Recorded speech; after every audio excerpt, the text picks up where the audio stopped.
28-0. The Michael Jordan of combat sports. Yes, I'm talking about Jon Bones Jones, the current UFC heavyweight champion of the world. What do you get when you are a one-of-a-kind type of athlete and can't be stopped? The rise.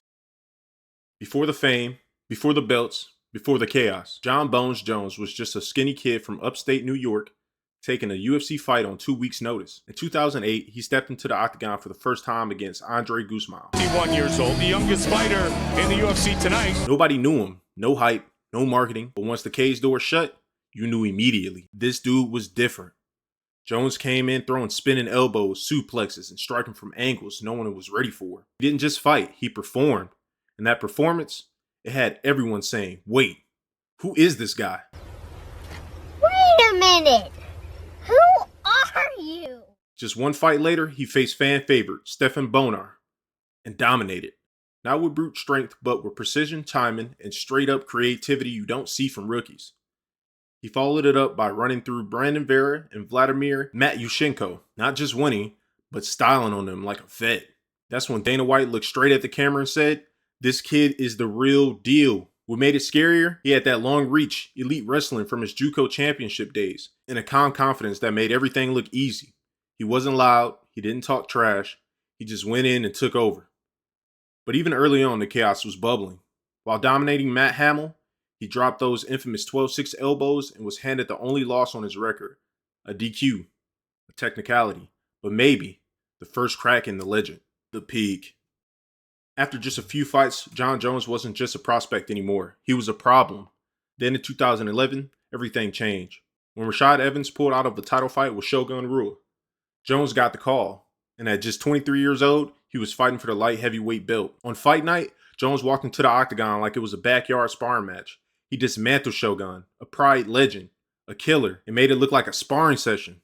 The fight ended with Shogun literally tapping to strikes. That win made Jon Jones the youngest champion in UFC history. But instead of fading under pressure, he doubled down. From 2011 to 2015, he ran through a murderer's row.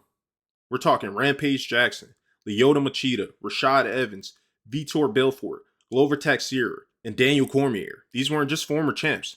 These were legends. And Jon didn't just beat them, he shut them down. Every time people said this guy might be the one to stop Jones, he made them look slow, confused, and outclassed. And let's talk style. Jones could wrestle with Olympians, strike with kickboxers, and outthink everyone. He'd throw oblique kicks, spinning elbows, and even grappling feints mid-clinch. It was like he was inventing new ways to win. People weren't asking if he was the GOAT. They were asking how soon. During this run, Jon Jones wasn't just defending the belt. He was defending his spot in history. The fall. For a while, it felt like Jon Jones couldn't be touched, but outside the cage, the cracks started showing and they hit hard. In 2015, just months after defending his title against Daniel Cormier, Jon was involved in a hit-and-run accident and fled the scene, leaving behind marijuana and rental car damage. The UFC didn't hesitate. They stripped him of the belt, the youngest champ in history, gone in one reckless moment. And that was just the beginning of the spiral. Over the next few years, Jones' career became a roller coaster. Suspended for cocaine use, popped for PEDs before UFC 200, stripped of the title again, legal issues, arrests, Twitter beefs, and constant drama. The worst part, every time he came back, he still looked like the best. He returned and beat fighters like Alexander Gustafsson and Anthony Smith, but the narrative shifted. It wasn't about domination anymore. It was about wasted greatness. Even the fans started asking, how good could Jon Jones have been if he just stayed out of his own way? Legacy. Jon Jones isn't just a fighter, he's a paradox. Inside the cage, he's the most complete martial artist the UFC has ever seen. A fighter who could adapt to any opponent at any time and make it look easy. Outside the cage, he's been his own biggest rival, but the story didn't end at light heavyweight. In 2023, after years of setbacks and silence, Jones made the jump to heavyweight. And in true Bones fashion, he walked into the octagon, took on Sirigan, a world-class striker by the way, and submitted him in under 3 minutes. Just like that, he became a 2-division UFC champion. Now, the GOAT debate is louder than ever. Khabib has the record, Anderson has the streak, GSP had the discipline, but Jon Jones might just have everything, except peace.